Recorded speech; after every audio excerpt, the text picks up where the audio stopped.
Alright, we're back. Sorry, I had to take that little break between discussing all of the cards, but can't just monopolize everything in the house just because I want to be streaming. So we finished Saviors. So just pop down. Sir. Alright, or no, we were up to Saviors. We had gotten through Sensei's Divining Top up here, so if there's ever going to be a deck that uses one with nothing, it's going to be this deck. One black, instant, discard your hand. No further game text need apply.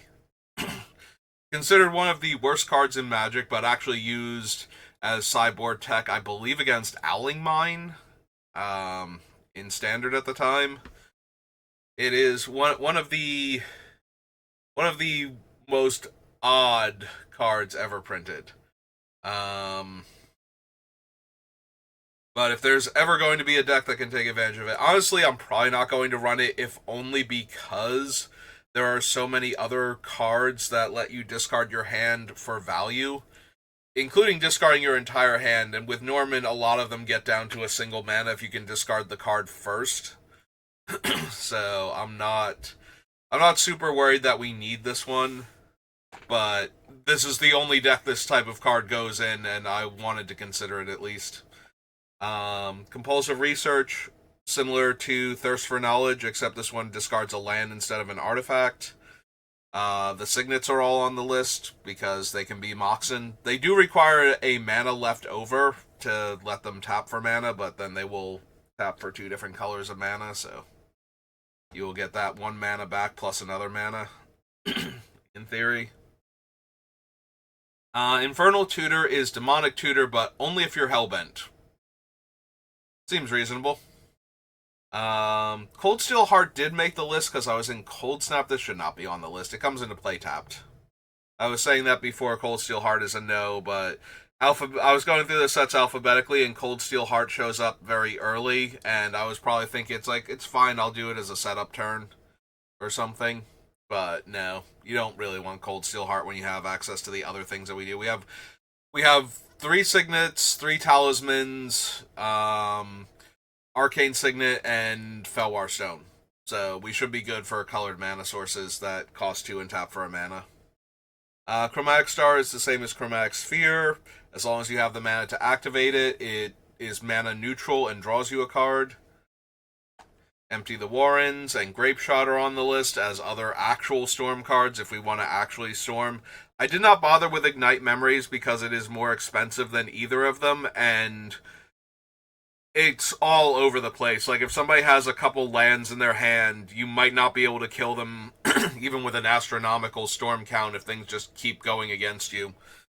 Whereas somebody that only has 1 spell in their hand, you know how much damage it's going to deal once you see that spell the first time. So yeah, I didn't bother with Ignite Memories because I don't think it's as good as the other ones. Grapeshot, though, only dealing 1 damage to 1 target, requires an absolutely obscene Storm count to kill people by itself. So it might not even make the final cut. But if we're doing other stuff and we have a constantly building Storm count for Grapeshot, then we should be good. Prismatic Lens is another 2 mana rock. It can filter mana if we really needed it to. If we had a bunch of colorless and needed a colored mana. Teferi, similar to Mind Over Matter, is as close to difficult to cast in this deck as it gets. But at the same time, it shuts off our opponent's ability to interact with us, so I have to consider him. Like, if we're going to be a combo deck, being able to flash into Teferi at the end of the last turn before we're going to untap and go off seems like a pretty important play to make. Damnation, just as a way to clear the board. We're a combo deck. A lot of our creatures, aside from Norman, don't super matter, or we can make a ton more. So Damnation is fine in the deck. I do also have In Garrick's Wake, because if we can discard and make it cheaper, getting to Plague Wind our opponent's stuff away is just that much better. Magus of the Bazaar, like I said when discussing Bazaar Baghdad, it is on the list if it makes it to the final build. That's going to be a little bit awkward if I run Bazaar Baghdad also. Chances are It will not make the cut, and Bazaar will. So if you need a replacement for Bazaar because you're not proxying and your playgroup doesn't go for that, the Magus is the next best thing. No Profusion. So every time you play a card, you draw a card. That's the important thing here. You skip your draw step, your max hand size is 2. None of that really matters if you're going off. I have a very similar battle plan with Captain Sammy in Brawl, but since Sammy gives affinity to artifacts, a lot of things become free. Whereas with this one, they can only ever be reduced by 2. But if you are drawing more cards every time you cast one of those free spells, eventually you will hit critical mass and you will be able to actually win the game with some storm cards or with an absolutely overwhelming mass of tokens that can attack. So, No Profusion is one of those cards that once you actually get going will let you win the game. Urborg. We have a handful of lands that don't actually tap for mana on this list, or that tap for mana awkwardly, like Mishra's Workshop. So just being able to tap them for actual mana to cast the rest of our spells is helpful. Coalition Relic is one of the stronger 3 mana rocks that we could possibly be running. Not only does it get down to 1 mana and become mana neutral on a combo turn, but if it's used on a setup turn, it actually lets us add 2 mana from it on the turn that we go off. 1 for the charge counter and 1 for the mana it taps for naturally. Pact of Negation, because we're a combo deck, and stopping things that stop our combos is very important. Springleaf Drum is mana neutral, and we should have Norman in play, and him attacking is not a big deal, so that makes it onto the list because of that. But it is worse than a lot of the other 2 mana rocks, so if we're cutting them, we might cut Springleaf Drum also. Slither Muse. When it leaves the battlefield, you draw cards based on how many more cards in hand a player has than you do. So, and casting it with Evoke is still casting it, so if you discard it, it costs blue and 1. So if I have no cards in hand and you have 7 cards in hand, I get to draw 7. Similarly, if I have no cards in hand and you have no maximum hand size and you just have half your deck in your hand, I also get to draw most of my deck. It might not make the final build, but it is worth considering just because of the sheer card draw potential for it. Elsewhere Flask is another cantripping artifact. Its secondary effect is to turn all of your lands into the basic land type of your choice. I will never activate that ability, I don't think. Maybe once. Maybe I tapped wrong because I thought I was going to draw different stuff, and now suddenly I need a red source, and I don't have any of the filtering ones in play to work with, like Gill Globe or something, so I can use this to effectively filter one of my untapped mana into a red source. That's like the only use case for the other ability.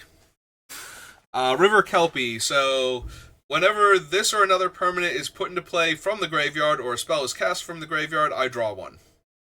Similar to Null Profusion, everything I'm casting is from the graveyard, so everything I'm casting is drawing me a card, which if my things are already free and they're already drawing me cards, just gets me to the combo faster. So, and it has Persist, so it's a little bit harder to kill than some other things will. Obviously, it's still going to get swords or pathed or something, but if that's not the removal opponents have access to, and we actually just get to keep this thing in play and cantrip off all of our spells. Most of our spells are artifacts, so out of all of the not generic overall cost reduction spells, I went over this last time for part 1 of this, but I always look at cost reduction spells as how many spells of the type it reduces am I casting in a turn cycle. And with a deck like this, the answer is yes, please, as many as possible. So, Ethereum Sculptor, because some of them are 3 mana or more, getting that extra mana off the casting cost, like we already have Helm of Awakening, which is dangerous, but the most powerful one, and normally free in and of itself, and Stone Calendar, which is the most expensive, but also straight up just reduces the casting cost of every spell we cast by 1. So, We already have both of them on the list. So Ethereum Sculptor, be a sculptor, not a sculptor, but not skull like, you know, cranium. So I don't know. I don't know what I wrote there, but I missed an L. Or I missed a P, rather. Tezzeret the Seeker. He's not the best for tutoring artifacts, but he can also untap them to net mana. So things like our Gilded Lotus and Grim Monolith and Salt Monolith and all of those, Mana Vault. So he can definitely go up mana and he can tutor, so he's at least worth considering. Reliquary Tower, so that I get to decide when I discard my hand. That might not make it all the way through, but I was planning on drawing a lot of cards and discarding a lot of cards in a single turn. So if I don't have to lose my hand. Also, it shuts off things like Null Profusion if you can play it afterwards. Where you set your maximum hand size to a number. I believe that works. The other possibility is that because you have no maximum hand size, it does not matter what your maximum hand size is. So it might just completely negate Null Profusion's one downside. You still have to skip your draw step, though, so still that. We have all of the fetch lands again. Ojuka Bog, because it's just always worth running if you're in black. There's always going to be some amount of graveyard shenanigans going on in Commander. So, wait a minute. Hang on a second.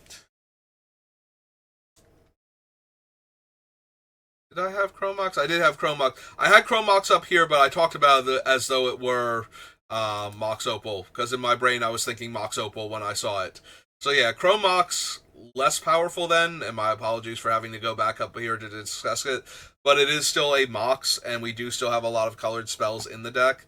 It is the one that I can cut, though, because it's going down card advantage, and it's not helping us. Like, the thing that we're getting rid of is not going to the graveyard, and unfortunately Mox Diamond discards land, which is the only thing we don't really want to discard necessarily.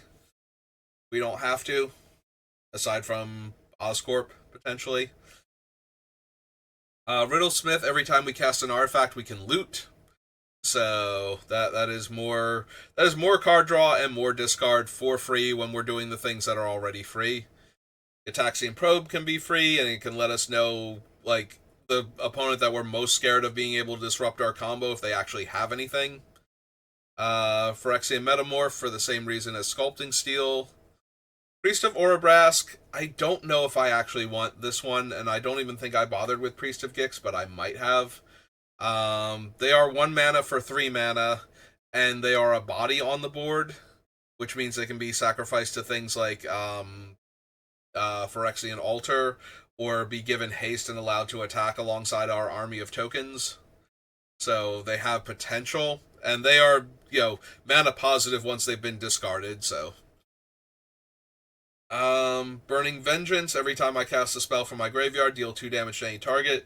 This is one of those cards where we might be able to win because we are casting so many spells from the graveyard. It is functionally a storm card without storming. Every time we cast a spell from the graveyard, it deals another 2 damage.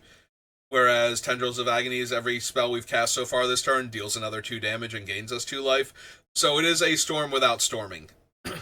Like, we don't necessarily need to storm to win, but while this thing is in play, it is letting us do a ton of damage.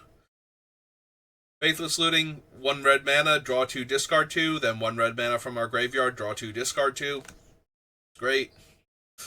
Increasing Ambition. So this one is funny. So, all of the increasing cards get more powerful if they're cast from the graveyard.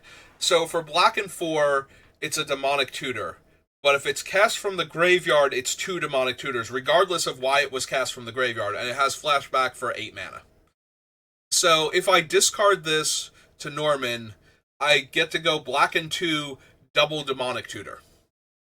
Now, with all of the other tutors in the deck, it's possible this one still doesn't make the final cut, but 1 more mana than regular Demonic Tutor to cast it twice just seems really good, and if the game drags on and we get to the point, black and 5 to double Demonic Tutor again from the graveyard is not the worst. It might not make the final cut just because it's only black and 2, and I have plenty of single Demonic Tutors that are single black, so tripling the mana cost to only get twice as many cards is a little bit worse, but getting 2 cards for 1, and they're going to be the 2 best cards when we're already in a situation where I assume we have Norman and we have the full access to discarding cards to cast spells, so. Mystical Retrieval, so it's blue and 3 to buy back a dead instant or sorcery. If we're going to combo with certain instants or sorceries, then this one gets a lot more value.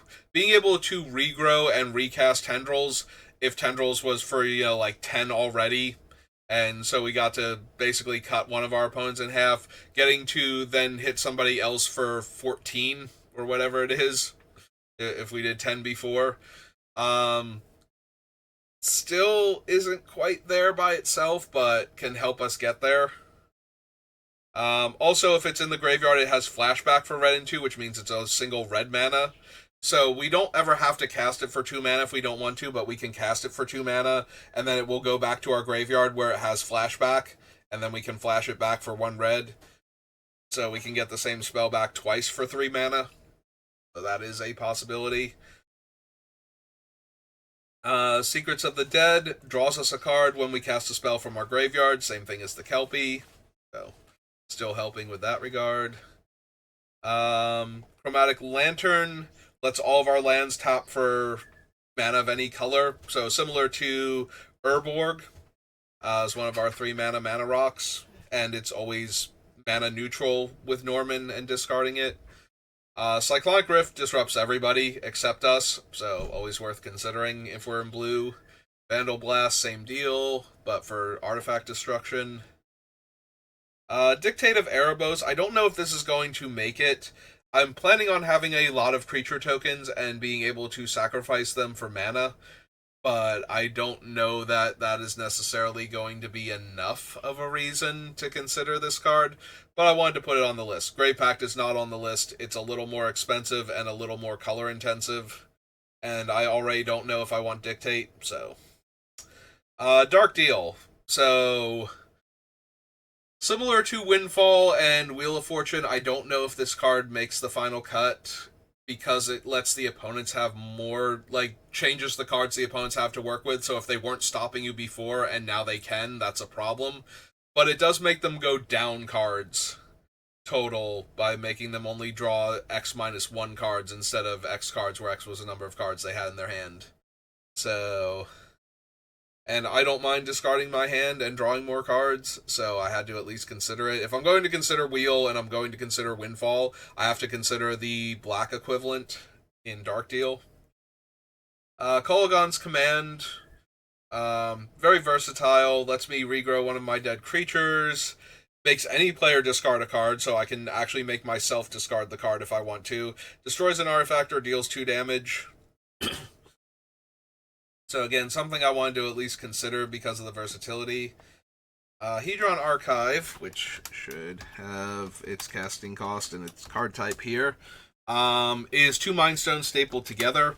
So because it's 4 mana to cast and the cost reduction doesn't affect it twice, it's mana neutral instead of going up mana, but it also can be sacrificed later to draw 2 cards, so that can be helpful. It will be one of the first mana rocks to go, though, if I don't have room for everything. Nahiri's Wrath, very similar to Firestorm, lets me discard my hand to kill a whole bunch of things, and then I've discarded my hand, so that turns Green Goblin on.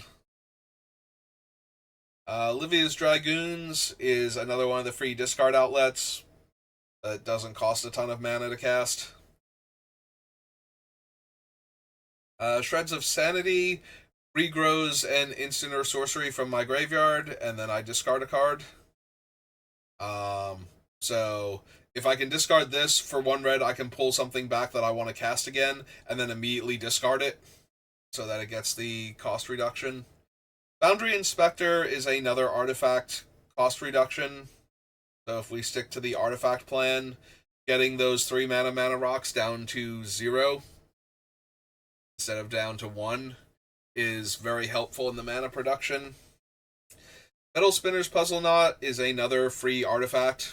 Once it's been discarded, that draws me a card, and I do not care about the life loss. I was already planning on running Eye of Vecna, and do so in the Captain Sammy deck also for the same reason. Metal Spinner's Puzzle Knot, though, has a black activation, so Sammy can't use it, but that doesn't bother Norman at all. Panharmonicon, if we're relying on cantripping artifacts, then doubling up on the cantrip effect to draw additional cards.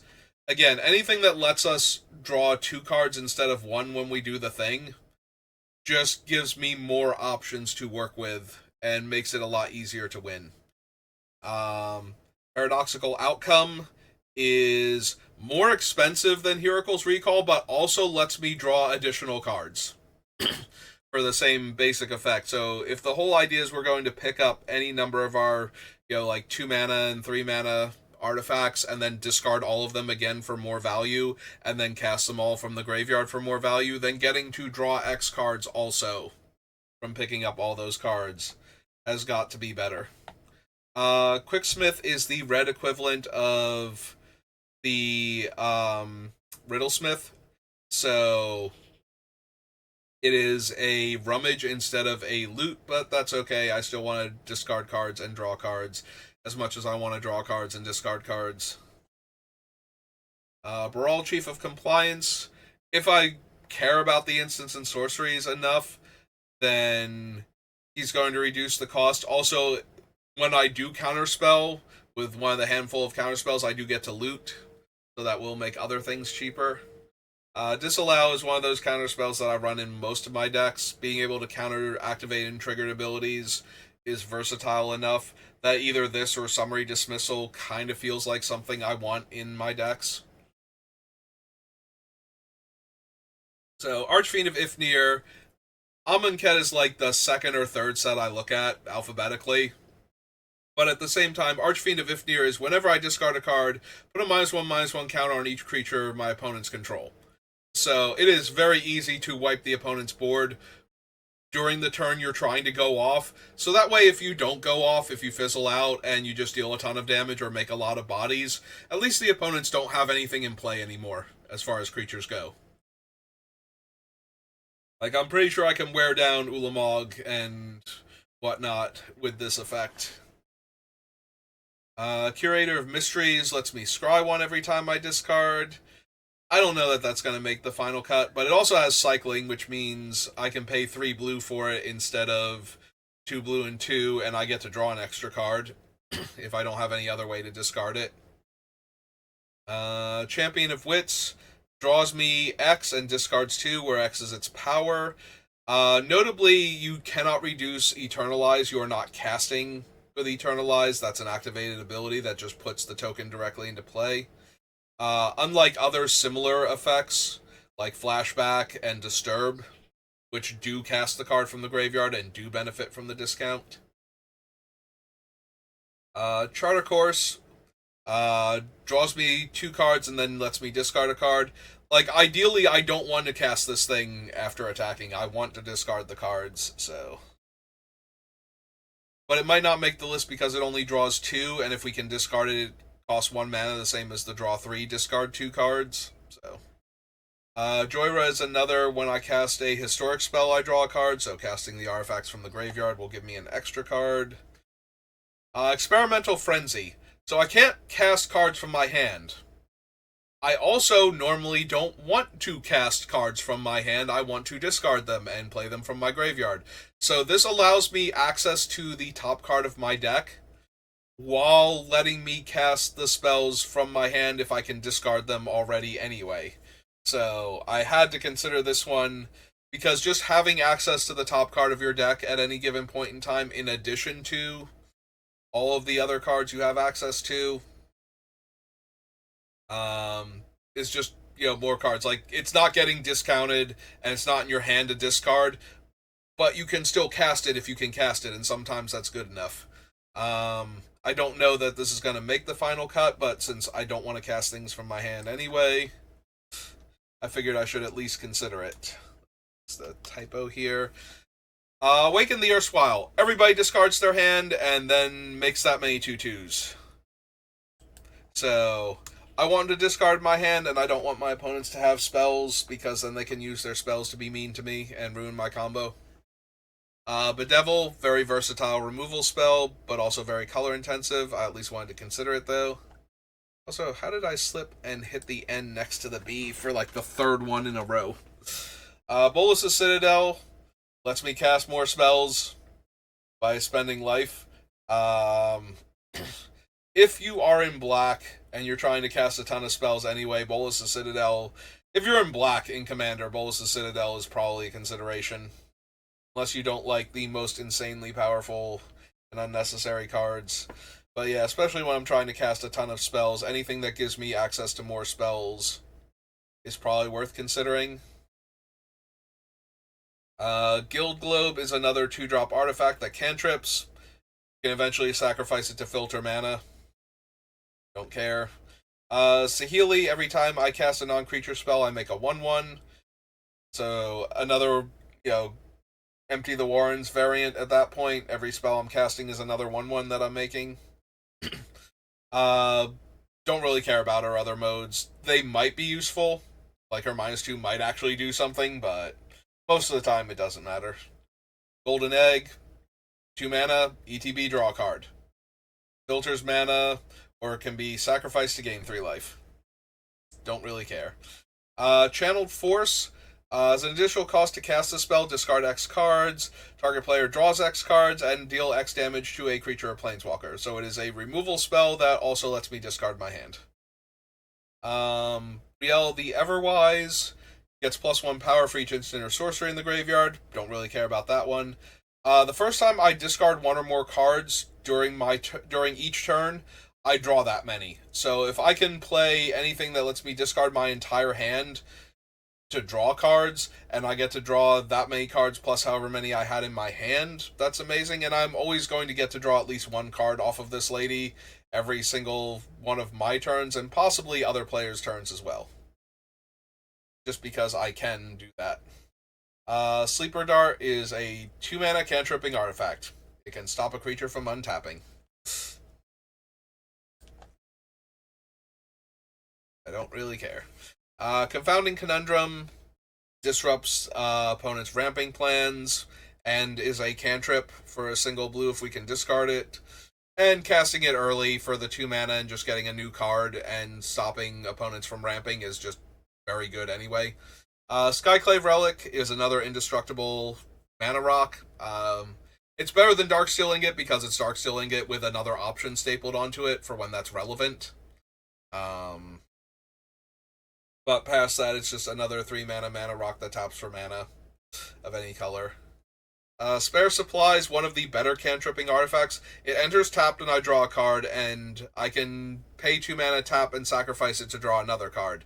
So if you don't win on that one turn, you do still have the option later on of sacrificing it to draw another card to try and find some stuff to win you the game. Burgie and her flip side, Harnfell. So Burgie gives me mana when I cast my spells, or Harnfell lets me discard a card to exile the top 2 cards of my library and be able to cast them this turn. So the front side gives me more mana to work with, and the back side gives me more cards to work with, including being a discard outlet. You can only activate Harnfell once per turn, I believe. I don't think I noted that. Let's triple check that, because I don't think you can just keep discarding cards. Should be like once per turn, but it doesn't actually cost any mana to do it, so... Why am I getting German? Why did I get German for the thing? It's still harmful. Why? Like, its name didn't change. Oh no, I can just keep discarding cards. Never mind. It's even better. For some reason, in the back of my head, it's like you can only discard a card once per turn to this. It's like, no, you can discard as many cards as you want to this thing. To keep getting more cards. Okay. So yeah, even better than I thought it was. And it was already like worth considering. Seize the spoils. Discarded a card as an additional cost. Draw two and make a treasure. So it can be mana neutral and let you draw more cards because of the treasure making. Fervent Mastery. 2 red and 3. Tutor 3 card. It is 3 gambles stapled together. So if you discard this card, 2 red and 1, it's 3 gambles for 3 mana. You can also cast it for 2 red and 2 and give one of your opponents the option to discard any number of cards to draw that many, so you can actually get 3 gambles for 2 red mana. But you either have to have ways to protect your combo or choose the opponent that's least likely to be able to disrupt it, even if they got new cards. Which can be difficult to do if your opponent's. Like, if you're playing Norman Osborn Green Goblin, he's one of the most powerful commanders.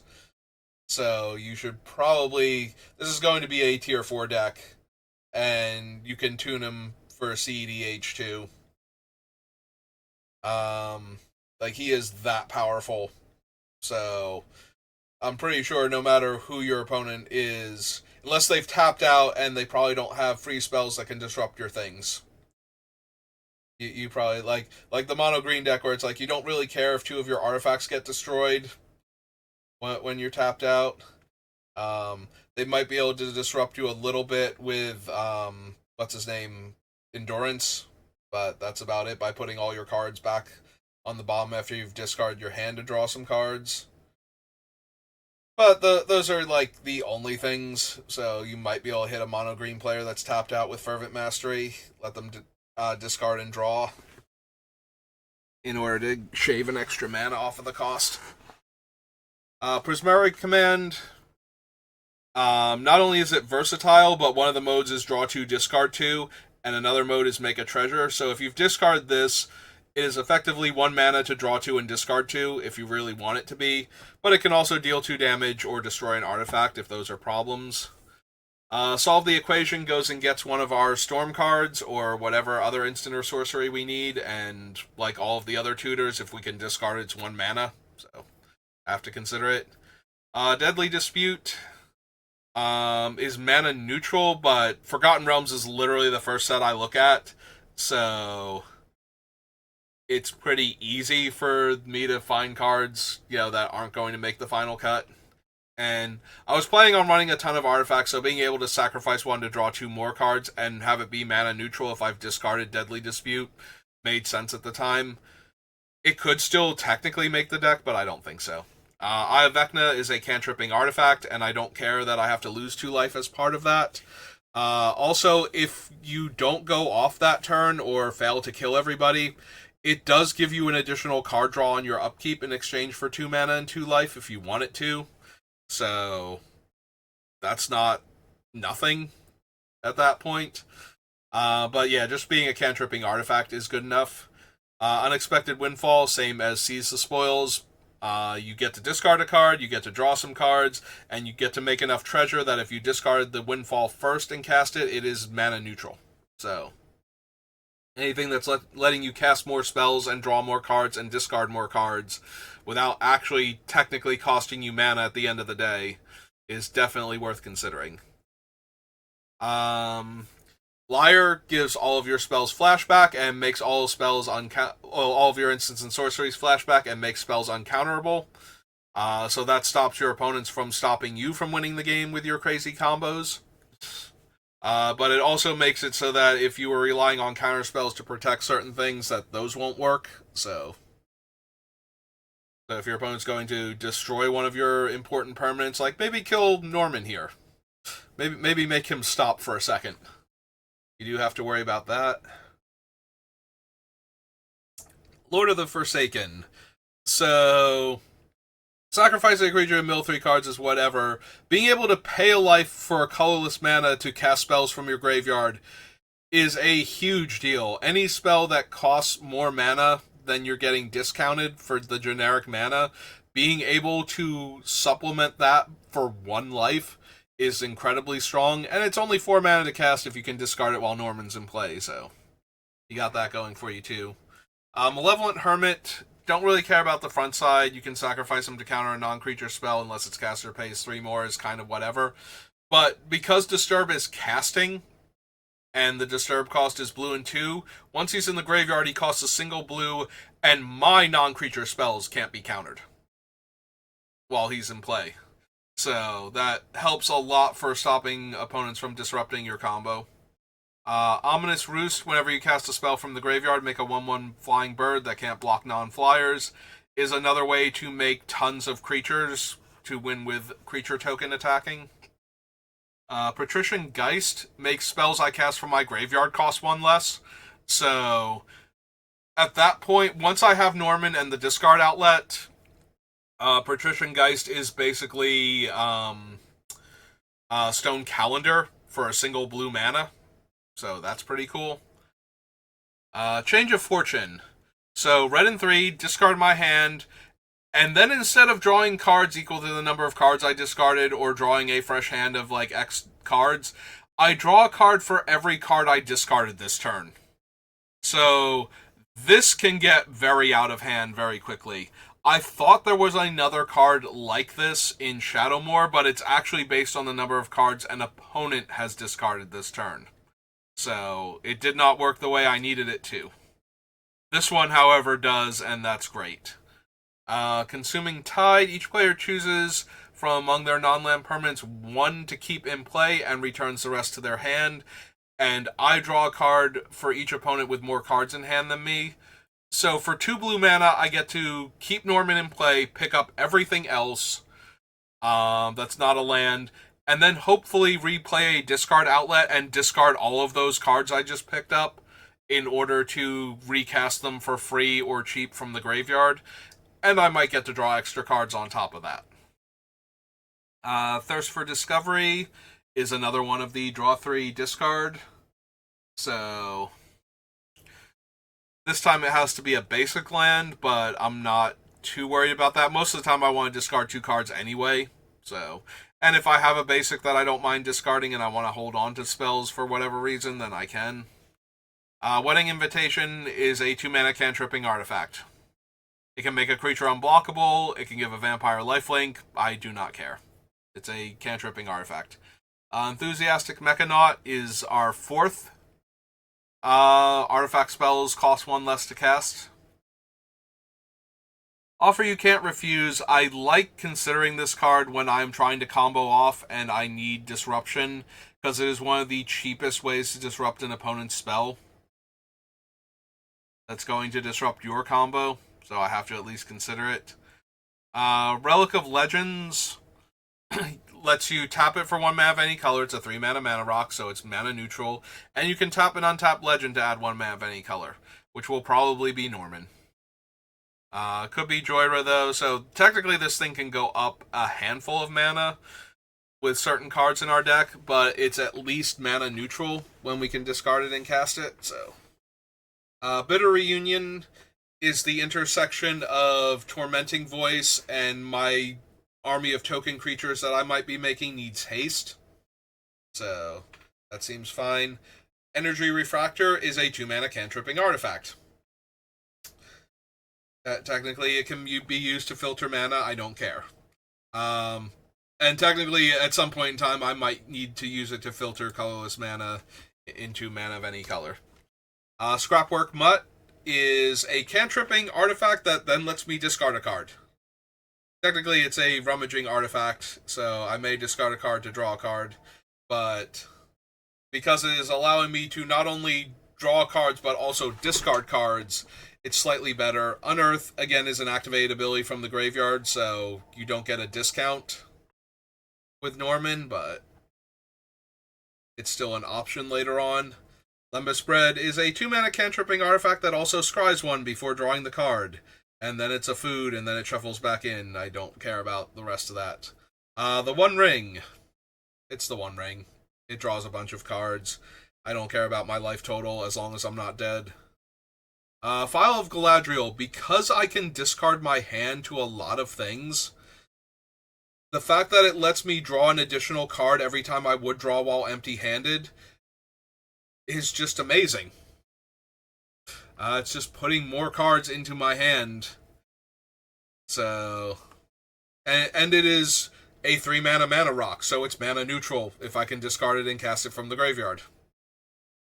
Wilds of Eldraine, we have Virtue of Knowledge and Vantress's Visions. So the Virtue of Knowledge is a Panharmonicon for blue and 4, and the Visions is 1 in a blue to copy a activated or triggered ability.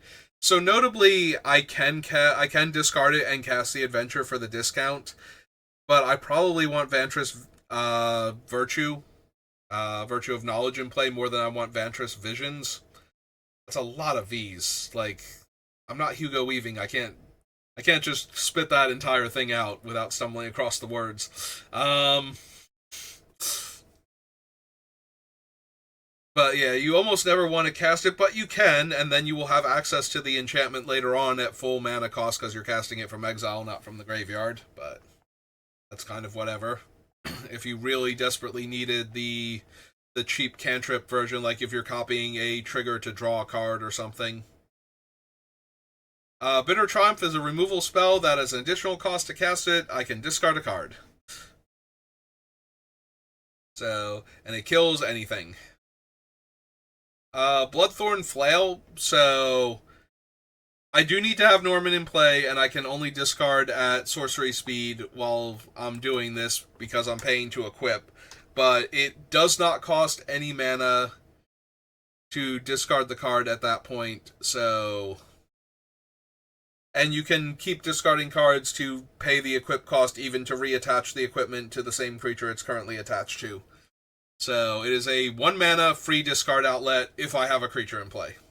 And ideally I will already have Norman in play anyway because I want my spells to be cheaper. Brass's Tunnel Grinder lets me discard my hand to draw that many +1, and if it ever flips over, I can copy permanent spells that I cast with the mana from it.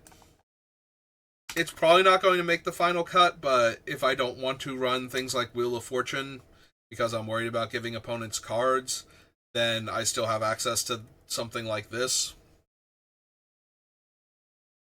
Giralf the Fleshright literally storms off by making zombie tokens that progressively get bigger, but also notably, the tokens that he makes get bigger based on the number of zombies that have entered before them, not the number of spells cast. So if I discard a bunch of cards to Zombie Infestation to make tokens, and then I start casting spells with Giralf while he's in play, then the 4 or 5 zombie tokens I already made will count for the zombie tokens that I'm making, in case I come up a little short on 2/2s being able to deal enough damage to kill the opponents. Also, he still storms off even if I'm not making other zombie tokens, just by making more tokens as I keep casting spells. Artist Talent gives my non-creature spells a rummage effect. So I cast a non-creature spell, I get to discard and draw. Then it can make them cheaper, and then it can increase my non-combat damage dealt. Which means that, for example, Grape Shot can suddenly deal 3 damage instead of 1, and that's super helpful. So all 3 modes on Artist Talent are great. Unfortunately, you can only discount the first one. Ral Crackling Wit. Whenever I cast a non-creature spell, he gets a loyalty. If I get him up to 10 loyalty in a single turn, I can draw 3 cards and give all of my instants and sorceries Storm. Also, giving a Storm spell another instance of Storm does work the way you want it to. It now storms off twice instead of once, so very helpful. Demonic Console can only tutor for a demon, which I have 2 on the list, unless I have Delirium, in which case it is Demonic Tutor. And Delirium requires 4 different card types in the graveyard. I'm pretty sure I can swing that with Norman. Mirror Room in Fractured Realm is another Panharmonicon effect. So if the ability of my perm triggers from a permanent entering the battlefield, it triggers twice. So actually, technically, it's all of my permanent's abilities trigger, so it doesn't even have to be from entering the battlefield necessarily. It's like, the permanent effect I have triggers, it triggers an additional time. So all of those cantripping artifacts trigger an extra time. Also, technically, I can make a token copy of something else I control, except it's a reflection. Unfortunately, it doesn't have the legendary clause, so I can't discount my spells by 4 by copying Norman, but I'm not super worried about that. And Withering Torment is a cheap, efficient removal spell that can hit enchantments, which none of my red or blue spells are going to be able to do, so. Captain Howler. When I discard a card, I give a creature +2/+0 until end of turn, and when it deals combat damage to a player this turn, I draw a card. So I don't know that I'm going to be running Captain Howler, but if I'm discarding a ton of cards and I don't kill an opponent, but the creatures connect, I get to draw cards to replace the ones I discard, so I might still be able to win that turn.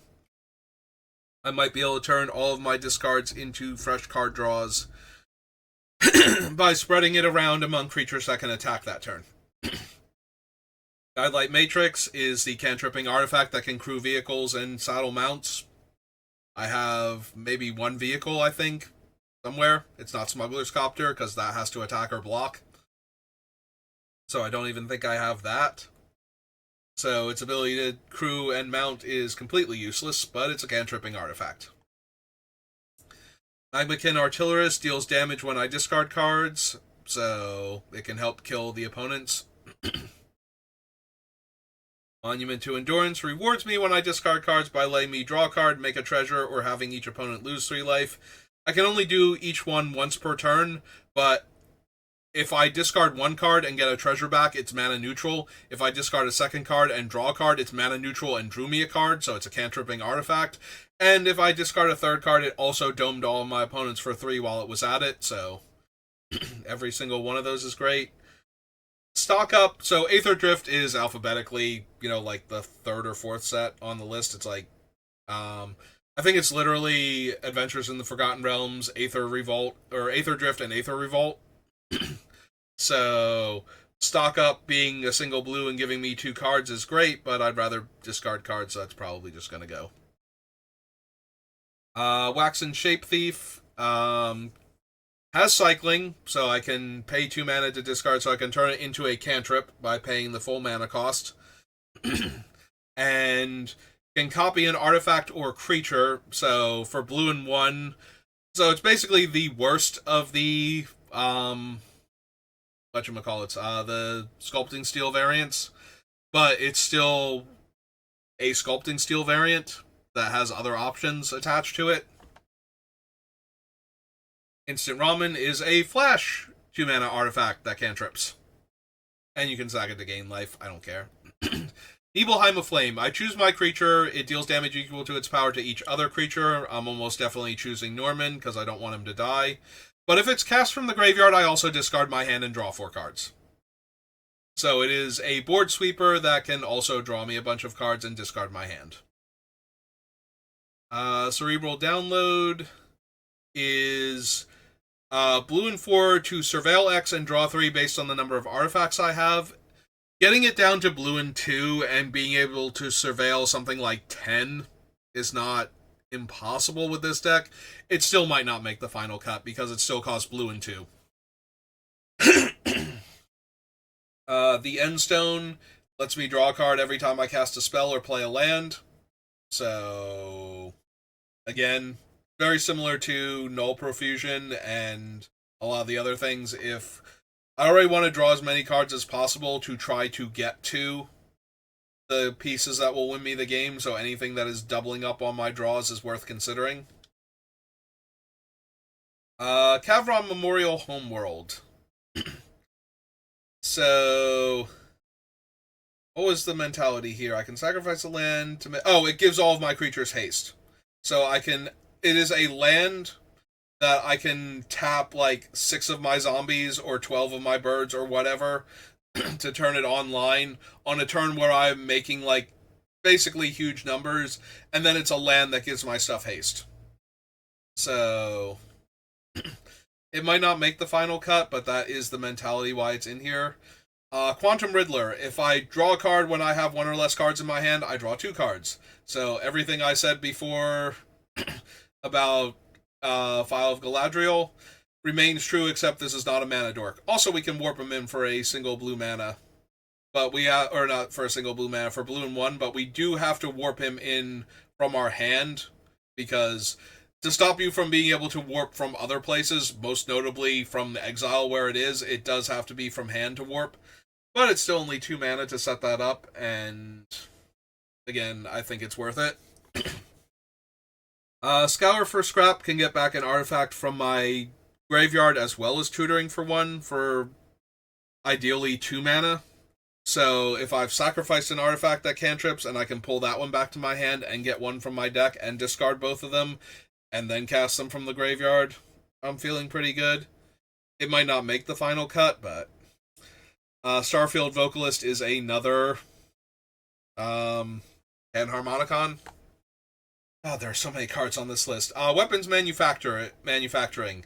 Since I'm already planning on running things like Krark-Clan Ironworks to sacrifice artifacts for more mana, getting a free artifact every time I cast an artifact, and that free artifact being able to be turned into damage to any target, makes it that much more likely that I will be able to kill opponents. We'll have to see if it makes it all the way through. Weftstalker, whenever an artifact enters, it deals 1 damage to each of my opponents, and if I can discard it, it costs 1 red mana. Weft Walking. I Time Twister, everybody gets a free spell on their turn. I Time Twistered, and so that just gives me 7 more cards to work with for 4 mana, if I could discard this thing. Now, granted, it might shuffle away cards that I had in my graveyard that I could theoretically cast, but I needed access to more cards first, so they're just gone now. In some cases, but I don't know that this is going to make the final cut, but I thought it was worth considering at least. Chameleon can copy Norman for a single blue and actually copy him, so reducing the casting cost of all of my stuff. Harry Osborn, Green Goblin Revenant. If he can attack, I can draw a ton of cards. So when he attacks, I discard a card and then draw X, where X is the number of cards I've discarded this turn. So I have a few ways to give him haste, first of all, and second of all, if I can cast him on a setup turn, he's going to draw me a ton of cards, ideally.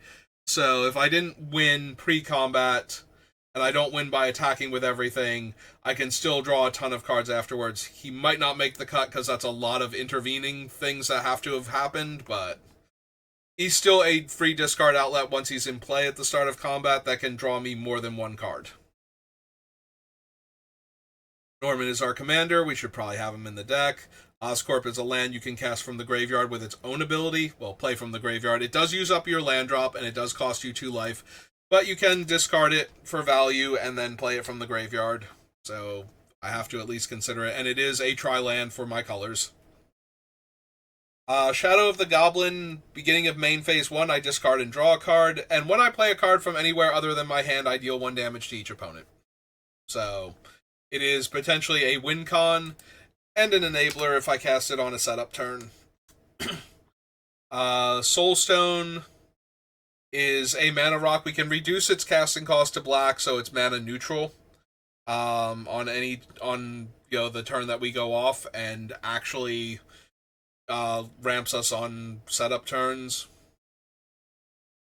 But also, it can allow me to start getting cards back from my graveyard later on if I need to. If things are going wrong and I need to activate the Infinity ability. So, it's just a thing that I have on there while we're at it. Unstable Experiment lets me draw 2 and discard 1 and put a 1/1 counter on my creature. I don't know that's going to make the final cut, but it's certainly something I'm considering. Alright, so Goblin Lore and Control of the Courts from Portal 3 Kingdoms are the same card. They are both red and 1, sorcery, draw 4, discard 3 at random. I want to discard my hand, and if I can get this down to a single red mana, I love Ancestral Recall. That makes my spells cheaper at random. Imperial Recruiter, most of the creatures that this deck is running are very low power, like as far as stats-wise go, so they are all tutorable, except for like the Demon and like 2 or 3 other cards. So if I needed to tutor a creature specifically, this can do it. I might cut it just for the other tutors, but I wanted to at least include it. Burning Inquiry. Everybody draws 3 cards and discards 3 at random. So I love when my Ancestral Recalls make my spells cheaper. Yeah, I have to consider that one at least. In Garrick's Wake, talked about it before, but if I can discard it, it is 7 mana to kill all of my opponent's creatures and their planeswalkers while I'm at it, because why not? Alchemist Vial is another cantripping artifact. I'll hammer its archive, doubles up my draws. It's outside my draw step, so another one of the effects that lets me draw twice as many cards. Artificer's Epiphany. Lets me draw 2, then discard a card if I don't have an artifact. Probably not running that one, but it is a draw and discard.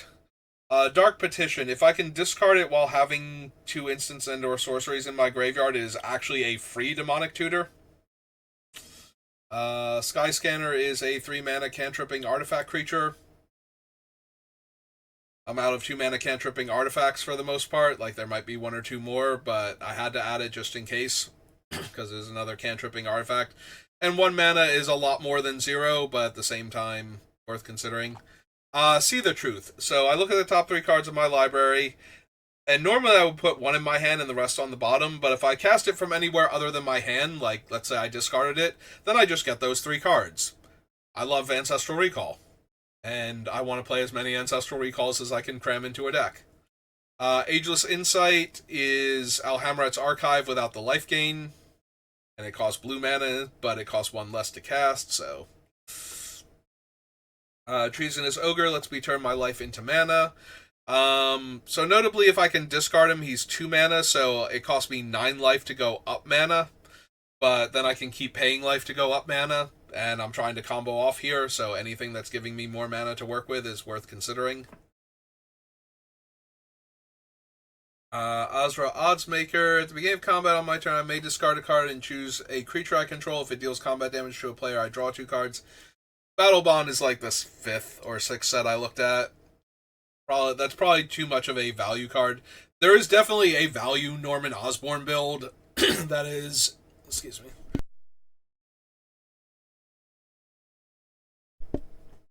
There's definitely a value Norman Osborn build that is very strong also, that will just grind opponents out by constantly drawing and discarding each turn and casting cheap spells and punishing opponents and stopping them from drawing extra cards or making them discard lots of cards in the process. Basically keeping everybody empty-handed and on the back foot. But that's not what we're building here, so I don't think I need the Azra. Korvath's Fury is you choose friend or foe. Friends get to discard their hand and draw that many +1. Foes take damage equal to the number of cards in their hand. So it's a Wheel of Fortune for me only, for Wheel of Fortune mana, once it's been discarded. That also domes everybody else for the number of cards in their hand. Spellseeker is blue and 2 for a card that gets me a cheap instant or sorcery. It might not make the final cut, but we can get it down to a blue mana to do that. Geomancer's Gambit is a weird card. It destroys a land, and then its controller puts a basic land into play untapped, and I draw a card. So if I discard this, pay a red, destroy my mountain, go get a basic mountain, or, if I needed to filter for black or blue, I can do that. It's a mana neutral card draw. It's a mana neutral cantrip, so that's always worth considering, I think. Talisman of Creativity is another free mana rock. You can discard it. Urza Lord High Artificer lets me tap all of my untapped artifacts for mana. So all of those cantripping artifacts are now also Mox Sapphires on top of that. And, that's just ridiculous. Strike It Rich is mana neutral both times. If Norman's in play, no discarding required. Ashling Flame Dancer. So its Magecraft is I Rummage. So if I cast an instant or sorcery, I can discard a card to draw a card. But if it's the second time this ability is resolved, I deal 2 damage to each opponent, and each of their creatures. And if it's the third time this ability is resolved, I get 4 extra red mana. So she pays me off for casting instants and sorceries. Depending on how many of them I'm bothering to run, will determine, but she is at least a rummage to start with every time. And she's always a rummage. Like, you get to rummage when you deal the 2 damage and when you get the 4 mana. It's not instead of, it's in addition to. Glaring Fleshraker, every time I cast a colorless spell, I get a 0/1 spawn, and every time I get a colorless creature into play, I deal a point of damage to each opponent. So all of those free cantripping artifacts are also making me mana at that point. Psychic Frog, one of the best 2 mana discard outlets possible. It gets 1/1 counters, and if it deals combat damage to a player, I get to draw a card. Jessica's Will. Choose one or both. If I have my commander, I can add red mana equal the number of cards in an opponent's hand, or I can exile my top 3 and I can play them this turn. So it gives me potentially a lot of mana and potentially more cards to work with. Also, it's Jessica's Will. It's an incredibly strong card to begin with. Displacer Kitten. So this one also gets very out of hand with the things we're doing with the free artifacts. So every time you cast a non-creature spell, I can exile one of my non-land permanents and then immediately return it to the battlefield under its owner's control. So if I cast a cantripping artifact while this is in play, I can exile one of my mana-producing artifacts or one of my other cantripping artifacts, and then have it immediately come back to the battlefield so I can either make more mana with it now that it's untapped again, or draw another card. Arcane Signet is a Mox in our deck. Toxic Deluge. We get to decide what the total is, so we can keep Norman alive if we need to kill a bunch of little things, or we can just kill everything, and we can also cast it for a single black mana if need be, which might make it easier to recast Norman in the same turn. Aether Gale bounces 6 non-land permanents. I don't know if this needs to be in the deck, but being able to bounce opponents' problematic things while picking up a bunch of my artifacts that, cantrip on ETB seems good. Similar to the other card where I was bouncing all of our opponent, like everybody's non-land permanents except for one of their choice, and then getting to do stuff afterwards. Commander Sphere is mana neutral and draws me a card. So it is effectively a free cantripping artifact once it's been discarded. So it comes into play, it taps for the 1 mana, and then the sacrifice is just sacrifice this artifact, draw a card. Doesn't matter if it's tapped. So good times were had by all. Mizzix Mastery. So if I run, depending on what instants and sorceries I run, overloading this thing, which you are casting it, so you can get the discount on the overload cost of 8 mana, getting it down to 6. Triple red is a thing, but we should be able to handle it.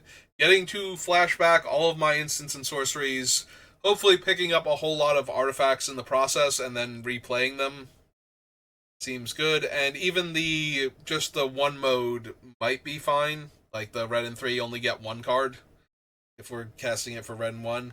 Thought Vessel, no maximum hand size, taps for colorless mana, so it's a Mox that taps for, or a Mox that gives me no maximum hand size. Ancient Excavation. So it's an instant, I draw cards equal to the number of cards in my hand, then discard that many. And it also has basic land cycling, so I can spend 2 mana to put a land into my hand first before casting it if I wanted to. Conqueror's Flail stops players from casting spells on my turn while it's equipped. Kess lets me flashback a spell once per turn. I don't know if that's good enough, but it's certainly worth considering. Sahili, +1 makes a servo, or +1 my next spell has affinity for artifacts. So that one can be very good. I don't know that she's actually going to make the final cut, if I'm being honest. But giving one of my spells affinity for artifacts can be very potent in shaving almost literally all of the mana off the casting cost, if not actually all of the mana for something like the End Stone. Bone Miser, every time I discard a card, I get a thing. Creatures give me 2/2s, don't have a ton of creatures. Discarding land gives me mana, so that's helpful. And discarding a non-creature, non-land card lets me draw a card. So I'm doubling up on my draws for most of my things. Ignite the Future is red and 3. Exiles the top 3 cards of my library, and I can cast them this turn. It has flashback for red and 7. And notably, if I cast this from my graveyard, the 3 spells that I exile can be cast for free. So, if I discard this card and cast it for red and 1 from the graveyard, I get the top 3 cards of my deck for free. So, I thought that was pretty neat. What did I say about Ancestral Recall? Just, doing more stuff.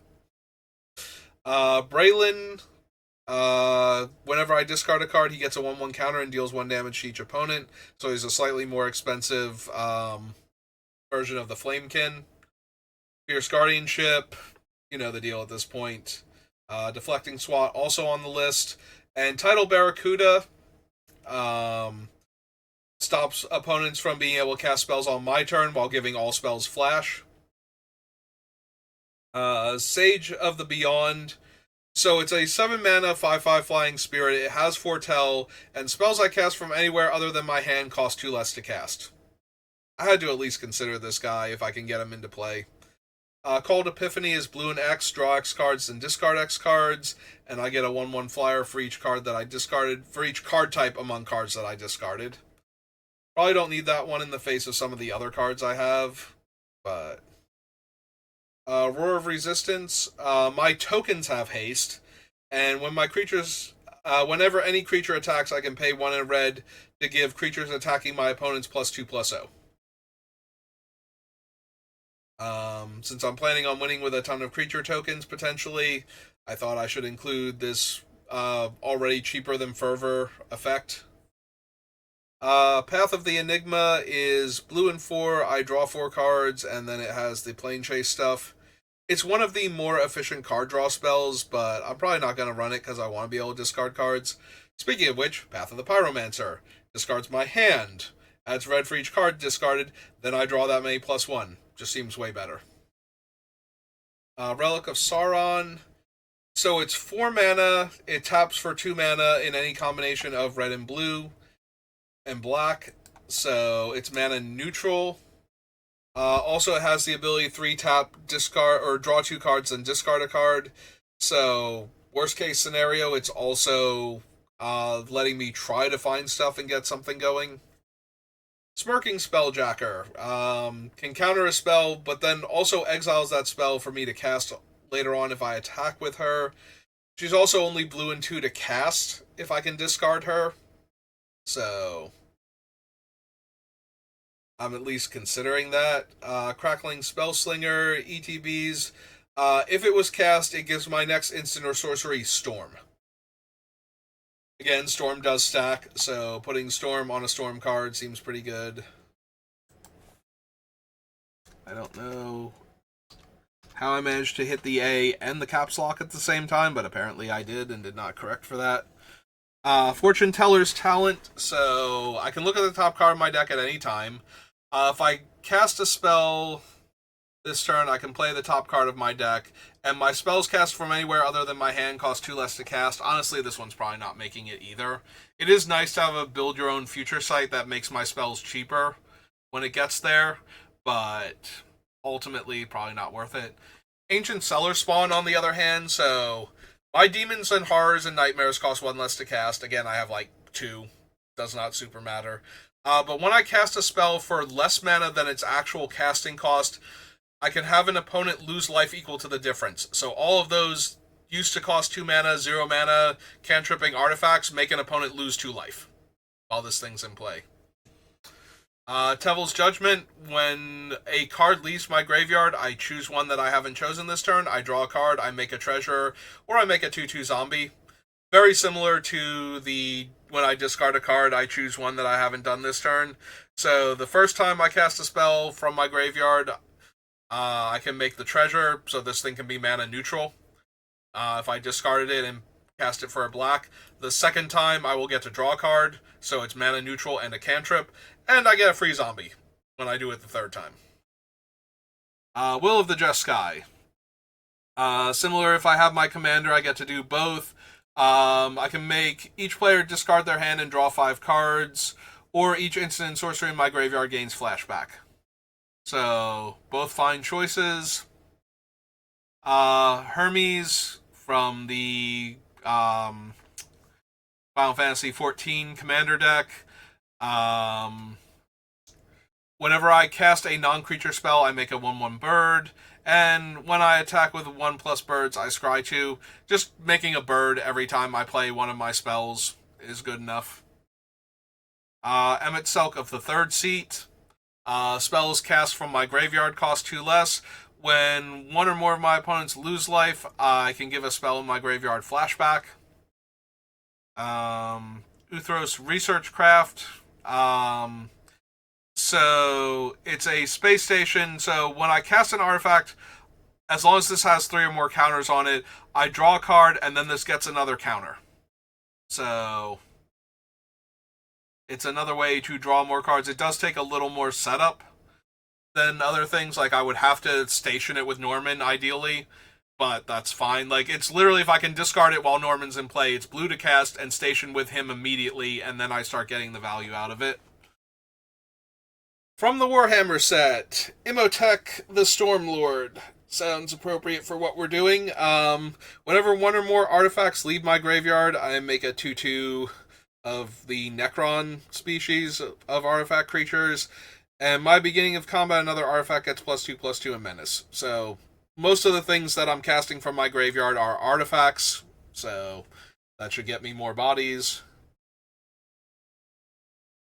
Keeper of Secrets is a demon with haste that when I cast a spell from anywhere other than my hand, it deals damage to an opponent equal to that spell's mana value.